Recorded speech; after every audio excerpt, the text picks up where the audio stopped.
এক 80 বছর বাঁচার পরেও যদি তুমি এক রাত্র ধরে আনতে পারতা, তাহলে তুমি আমার সামনে বুক ফুলে দাঁড়ায়া বলতে পারতা।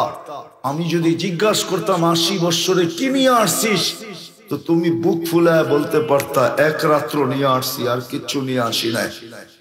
আমি যদি বলতাম এক বছরই তো 165 রাত, 365 রাত্র, তুমি 80 বছরে এক রাত্র, তো তুমি জোর দিয়া বলতে পারতা এক রাত্রই তো 83 বছর 4 মাস। আমি 80 বছর ছিলাম, 80-তে 80 বাদ দিয়া দেন, তারপরও তো আমি 3 বছর 4 মাসের পাওনা আপনার কাছে, আপনি আমার কাছে পাবেন কোত্থেকা?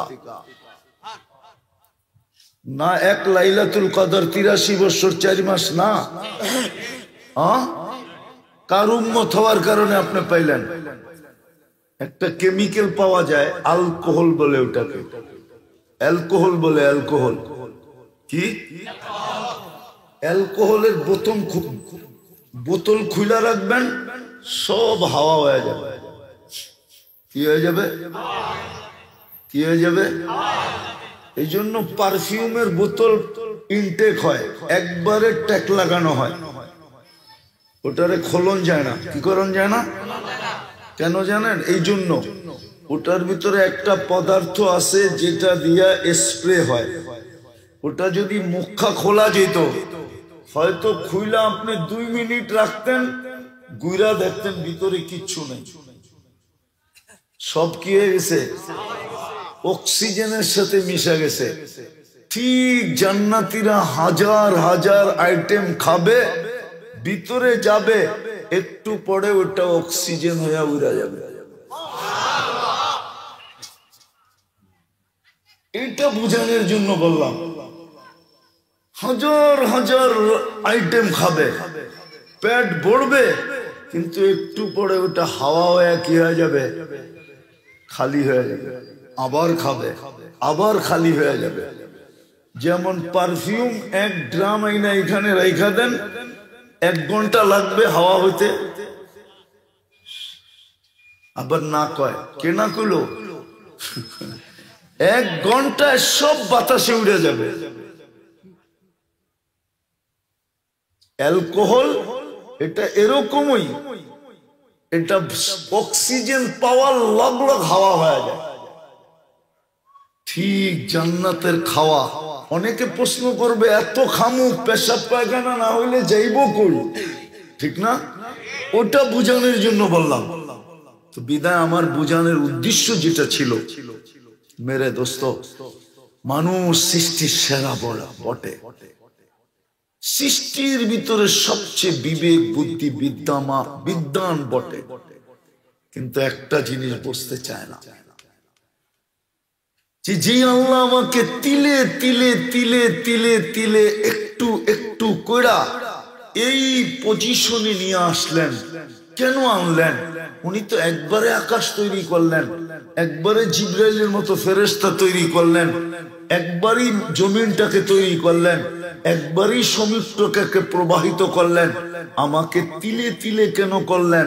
আল্লাহ বুঝানোর জন্য যে মানুষ, আমাকে পাওয়া ছাড়া তোমার এইখানেও চলবে না, ওইখানেও চলবে না। আমাকে পাওয়া ছাড়া তোমার এইখানেও চলবে না, ওইখানেও চলবে না। জিজ্ঞাসা করেন ওলামাদেরকে, আল্লাহ যারা পাইছে, আল্লাহ যারা পাইছে, আল্লাহ যারা পাইছে, হায় হায়,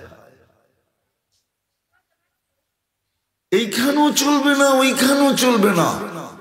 এই কথাটা মানুষ না বুঝে, না বুঝানো যায়, অথচ বুঝা উচিত ছিল। এই জন্য আল্লাহ তিলে তিলে, পানির থেকে রক্ত, রক্ত থেকে পিণ্ড, পিণ্ড থেকে কঙ্কাল, কঙ্কাল থেকে গোশত, চামড়া, তারপরে ছোট, আস্তে আস্তে আস্তে আস্তে আস্তে আস্তে আস্তে এই পজিশন পর্যন্ত আইনা দাঁড় করায় দিছে।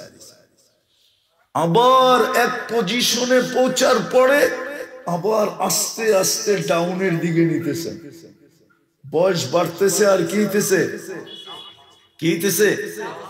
তো দুই দিক দিয়ে আল্লাহ বুঝাইতে চাইলেন যে আমি ছাড়া তোমার চলবে, কিন্তু আফসোস মুসলমানের ঘরে জন্ম নেওয়ার পরেও এটা বোঝে না। মুসলমানের ঘরে জন্ম এটার জন্যই ছিল যে কেউ বুঝুক আর না বুঝুক আমরা যেন সহজে বুঝি। উম্মতে মুহাম্মদী হয় বানায়া এটাই বুঝাইতে চাইলেন যে কেউ বুঝুক আর না বুঝুক উম্মতে মুহাম্মদী তোমরা বোঝো। কিতাব কোরআন দিয়া এটাই বুঝাইতে চাইলেন যে আমি তোমাদেরকে আমার কালাম দিয়া দিলাম, কেউ বুঝুক আর না বুঝুক তোমরা তো বোঝো। এই অজয় পাড়াগায়ে নিজের ঘরটা দিয়া পর্যন্ত বুঝাইলেন। বলেন আপনাদের দেশ এলাকার মানুষ পয়সাওয়ালা হইলে কোথায় থাকে? কোন শহরে? শুধু টাঙ্গাইল শহরে? হ্যাঁ, কোন শহরে? আচ্ছা, অনেক পয়সাওয়ালা হইলে ঢাকা শহরের কোন জায়গায় থাকে? গুলশান, বনানী, ধানমন্ডি, বারিদারা, বসুন্ধরা, বড় বড় ফ্ল্যাটে থাকে, ঠিক না? হ্যাঁ, আরো যদি পয়সাওয়ালা হয় ইংল্যান্ড, আমেরিকা, ঠিক না? ওরে যদি জিজ্ঞাসা করা হয় আপনি টাঙ্গাইল ছেড়ে এখানে আসলেন কেন, তো সাদা মাঠা একটা জবাব দিবে, ছেলে পেলে বড় হইতেছে তো, মানুষ করতে হবে তো, ওদের ভবিষ্যৎ আছে তো, এই জন্য চলে আসছে। কিন্তু ও যে কি বুঝাইলো এটা আর বুঝলো না কেউ। তারপরও দেশে আসলে সবাই সালাম দেয়, ঠিক না? দেন না? অথচ ও কি বুঝাইছে জানেন? ও বুঝাইছে আমার টিরে মানুষ বানাইতে হইব, দেশের ডি সব অমানুষ। দেশের গুলা সব কি? আমারটারই ভবিষ্যৎ আছে, দেশেরটার কোনো ভবিষ্যৎ। ও কিন্তু এটা বুঝাইতে চেয়েছে। আপনারা তো আইলে সালাম দেন উল্টা। শেষ জায়গায় চলে আসছি, ঠিক আছে? শেষ জায়গায় আল্লাহ তো মানুষ পয়সাওয়ালা হইলে, পদস্থ হইলে, এডুকেটেড হইলে, শিক্ষিত হইলে, দীক্ষিত হইলে ওরা তো উন্নত জায়গায় যায়। কোন জায়গায় যায়? কোন জায়গায়? উন্নত জায়গায় যায়। তাইলে আল্লাহর চেয়ে উন্নত কে আছে? তাইলে উনি আপনি নিজের ঘরটা আপনার মহল্লায় দিল কি করে? অজয় পাড়া গায়ে গ্রামে। এটা আল্লাহর ঘর না? না আল্লাহর ঘর না? কার ঘর? আপনাদের গ্রামে ঘরটা দিলেন কি করে? আমারে যুক্তি দিয়ে বুঝান, কি করে দিল আল্লাহ? চরের ভিতরে নিজের ঘরটা কি করে দিলেন? পাহাড়ের ভিতরে নিজের ঘরটা কি করে দিলেন? গ্রামের ভিতরে কাঁচা রাস্তা, বৃষ্টি হইলে কাদার কাদা, ওইখানে নিজের ঘরটা কি করে দিলেন? এই জন্য দিছিলেন যে আপনি যেন বোঝেন, আপনার সাথে যেন আল্লাহর সম্পর্ক হয়। বুঝলে না সম্পর্ক হবে। আজকে মুসলমান বলে, কিন্তু ইসলাম আমাদের ভিতরে নাই। আছে নাকি ইসলাম? হ্যাঁ, কোনটা দিয়ে প্রমাণ করবেন আপনি মুসলমান? বলেন মুসলমান কাকে বলে? আরে মুসলমানের কোন সংজ্ঞা দেয় নাই কোরআন, হাদিস দেয় না। হুজুর করে জিজ্ঞেস করেন না ইসলামের কোন সংজ্ঞা আছে না নাই? আছে না? মনে হয় হুজুরও বোঝে না কথা। ইসলামের সংজ্ঞা আছে। মুসলমান কে? ইসলাম জিনিসটা কি? এর কোনো রং নাই, এর কোনো ছাপ নাই, এর কোনো ঢং নাই, এর কোনো চাল নাই, এর কোনো চলন নাই। আপনার আমার ভিতরে ইসলাম কতটুকু? আপনি যে উম্মতে মুহাম্মাদি কালকে সুপারিশ চাবেন, ডিসাইড কিন্তু দুই জায়গায় হয়ে যাবে।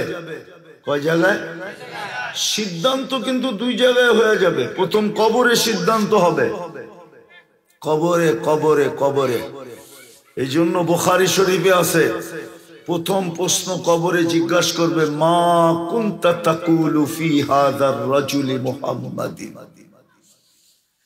তুমি ওই ব্যক্তির আদর্শে আদর্শবান কতটুকু ছিলা যার উম্মত হওয়ার জন্য তোমাকে আমি আল্লাহ কুদরতি হাতে নির্বাচিত করছি। হুয়াজতাবাকুম, বাছাই করে নির্বাচিত করছিলাম। ওনার আদর্শে কতটুকু আদর্শবান ছিল, যার আদর্শ উম্মত হওয়ার কারণে কুনতুম খয়রা উম্মাহ নামে মেডেলটা তোমার হাতে উঠায়া দিছিলাম। হ্যাঁ, তাজ তোমার মাথায় পড়াইছিলাম। কুনতুম খয়রা উম্মাহ। ওই রসুলের আদর্শে আদর্শবান কতটুকু ছিল, উম্মত হওয়ার কারণে তোমার ব্যাপারে আমি ঘোষণা দিছিলাম, শুহাদা আলান নাস, কিয়ামতের দিন তোমাকে আমি আমার পক্ষে রাজ সাক্ষী বানাবো। তুমি আমার রাজ সাক্ষী, আমার পাশে দাঁড়াবে কিয়ামতের দিন। এই উম্মত কিয়ামতের দিন সমস্ত উম্মতের উপরে সাক্ষী দিবে, সাক্ষী আল্লাহর পক্ষ হয়ে সাক্ষী দিবে। বুখারী শরীফে নূহ আলাইহিস সালামের কথা আছে, একটা দিয়ে আল্লাহ সবগুলা বুঝাইছেন, সাক্ষী হিসাবে দাঁড় করবে। বলো ওনার আদর্শে কতটুকু আদর্শবান ছিল, কতটুকু ছিল তুমি আদর্শবান। 80 বছর বাঁচার পরেও যদি তুমি এক রাত্র ধরে আনতে পারতা, তাহলে তুমি আমার সামনে বুক ফুলে দাঁড়ায়া বলতে পারতা। আমি যদি জিজ্ঞাসা করতাম 80 বছরে কি নিয়ে আসছিস, তো তুমি বুক ফুলে বলতে পারতা, এক রাত্র নিয়ে আসছি, আর কিচ্ছু নিয়ে আসি নাই। আমি যদি বলতাম 1 বছরই তো 165 রাত, 365 রাত্র, তুমি 80 বছরে এক রাত্র, তো তুমি জোর দিয়া বলতে পারতা এক রাত্রই তো 83 বছর 4 মাস। আমি 80 বছর ছিলাম, 80-তে 80 বাদ দিয়া দেন, তারপরও তো আমি 3 বছর 4 মাসের পাওনা আপনার কাছে, আপনি আমার কাছে পাবেন কোত্থেকা? না এক লাইলাতুল কদর 83 বছর 4 মাস না, কার উম্মত হওয়ার কারণে আপনি পাইলেন? বাকিগুলা দেখাইলাম না। তৃতীয়, কোরআন তো কালাম তো দিছিলাম, কালামুল্লাহ। কালামুল্লাহ বুঝেন? নেতার লগে কথা বইলা খুশির আর অন্ত থাকে না। 14 জনরে সারাদিন বলতে থাকে আজকে নেতার লগে কথা হইছে, ঠিক না? আর নেতা যদি ডাইরেক্ট ফোন করে কথা বলে তাইলে কেমন হবে? নবীরা আল্লাহর সাথে কথা বলছে আমি মানি, কিন্তু কালামুল্লাহ তো হলো আল্লাহ ডাইরেক্ট আমাদের সাথে কথা বলে, অথচ সারা বৎসরে তো একবার ছুঁয়া দেখে না। বলেন এখানে কয়জন আছে ডেলি কোরআনটাকে শুধু ছুঁয়া দেখেন? ছুঁয়া কয়জন আছে এখানে? বলেন। এই চেহারাটা কে দিছে? কালকে কি করে দেখাবেন? সারা দিনে তো একবার কোরআনটারে ছুঁয়া দেখে না, একটা চুমা দিয়া দেখি না। অথচ যুবকরা তো ডেলি কয়েকবার মোবাইলে চুমা টাচ করে চুমা দেয়। জিজ্ঞেস করেন, বাংলাম না বাঙ্গা দিমু? অর্থকি নর্তকি আইকা গায়িকা নায়িকা সাইকা খোলা ল্যাংটা দেখা নিজেরে ধরে রাখতে পারে না, মোবাইলে টাচ করে চুমা দিয়া স্বাদ লয়। জিজ্ঞেস করে। অথচ সারাদিনে কোরআনটারে একবার একটা চুমা দেয় না। রাগ হয়ে গেলে? আল্লাহ ডেলি 5 বার ডাকে, ঘর নিজের মহল্লায় দিয়া। আমার মহল্লায় ঘর দেওয়ার পরেও ডেলি 5 বার নিজে ডাকে, আজান আল্লাহর আহ্বান। তারপরও মসজিদে আসে না। কালকে চেহারা কি করে দেখাবেন? কোন পরিচয় দিবেন? হ্যাঁ বলেন, যদি পরিচয় চলতো তাহলে আবু তালেবের কবর আমাকে 100বার কাঁদাইতো না। আবু তালেবের চেয়ে বড় পরিচয় দুনিয়ার কারো কাছে নাই, যাকে দেখলে পারস্য সম্রাট চের ছেড়া দিত। হইতে পারে মক্কায় থাকতো, গরিব ছিল, হইতে পারে পেটে ভাত ছিল না, কিন্তু আবু তালেবের দুনিয়ার এতটুকু মর্যাদা ছিল, পদস্থ মর্যাদা, মক্কার চাবির কারণে, মক্কার কুয়ার মালিক হওয়ার কারণে রুমের সম্রাট দেখলে চেয়ার ছেড়া দাঁড়ায় যেত। আর আপনি তো পথ ছাড়তে দেরি, জঙ্গলে জঙ্গলে ঘুরতে দেরি করেন না, ঠিক না? আবু তালেব পারস্যের সম্রাট দেখলে রুমের সম্রাট যেরকম দাঁড়ায় যেত, পারস্যের সম্রাটও এরকম দাঁড়ায় যেত আবু তালেবকে দেখলে। দুনিয়ার পর বংশ মর্যাদা, মুহাম্মদুর রাসূলুল্লাহর চাচা, ৪৫ বৎসরের অভিভাবক। একটু ভাবেন, বিবেকের পর্দা খুলবে, নাইলে কয়েকদিন পরে চলে যাব। যুবক, আজকে সূর্য বলতে বলতে ডুবছে, লান আউদ ফি হায়াতিকা আবাদা, হতে পারে কালকে কেউ আমাকে উঠতে দেখবা না। জানি নাই গ্রামের নাম কি, নাম অনেক কঠিন তো, উচ্চারণ করতে অনেক সময় চলে যাবে গা। কুমুল্লি, যাই হোক, লম্বা নাম। কালকে সকালে কেউ আমাকে উঠতে দেখবে না। আর এরকম জায়গা দুনিয়াতে রাখা আছে যতগুলা, সব আমার এই দুই চোখে দেখা শেষ। এক রাতের ভিতরে মাটির সাথে মিশায় দিছে। পারে কালকে উঠবেন, দেখবেন কিচ্ছু, আমিও নাই, কিচ্ছুও নাই, হতে পারে। এই জন্য সূর্য বলতে বলতে ডোবে। আসেন আল্লাহ পাওয়ার জন্যই, আল্লাহ পাওয়া ছাড়া চলবে না, আল্লাহ পাওয়া ছাড়া, আল্লাহ পাওয়া ছাড়া, আল্লাহ পাওয়া ছাড়া